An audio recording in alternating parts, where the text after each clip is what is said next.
P Gannavaram try road జంక్షన్లో మానవహారంగా ఏర్పడి SC వర్గీకరణకు వ్యతిరేకంగా నినాదాలు చేస్తూ దళిత సంఘాల నేతలు బంద్ కార్యక్రమం చేశారు.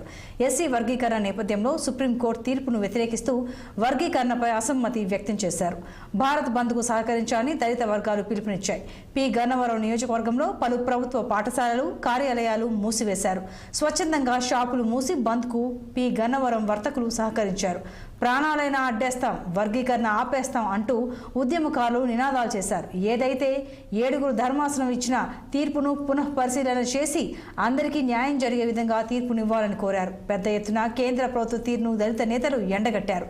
ఈ వర్గీకరణపై పునఃపరిశీలన చేసి కేంద్ర ప్రభుత్వం నిర్ణయం తీసుకోకపోతే మా ఉద్యమం ఇంతటితో ఆగదని దళిత సంఘాల నేతలు హెచ్చరించారు.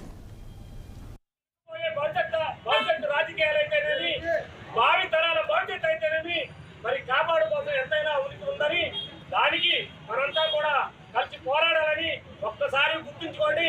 నేను ఉపన్యాసాలు ఇవ్వట్లేదు కానీ ఒక్కసారి ఆలోచించండి.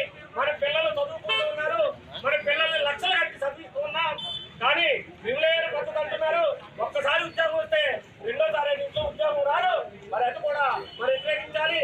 ఆ విధంగా దళిత సోదరులు అందరూ కూడా మరి వర్గీకరణ వ్యతిరేక ఉద్యమ నేత వర్ణాలు రమేష్ గారు ఏ పిలుపు ఇచ్చారో అలాగే మానవాడు కూడా ఏ పిలుపు ఇచ్చిందో దానికి మద్దతుగా అందరూ కూడా అందరూ కూడా పిల్ల బాబులతో కూడా ఉపత్ర ఈ గన్నవరం మండలానికి వచ్చే విధంగా ర్యాలీలు చేసే విధంగా అందరూ కూడా ఉండాలని. ఎవరో ఇంట్లో కార్యక్రమం కాదు ఇది, మనందరి సొత్తు కాబట్టి మనందరి సొత్తు కాపాడుకోవడంతో మానవాదిగా అందరూ కూడా ఉద్యమించి దళితులంతా ఐక్యతగా ఉండాలని ఆ విధంగా మనంతా ఉద్యమం చేస్తూ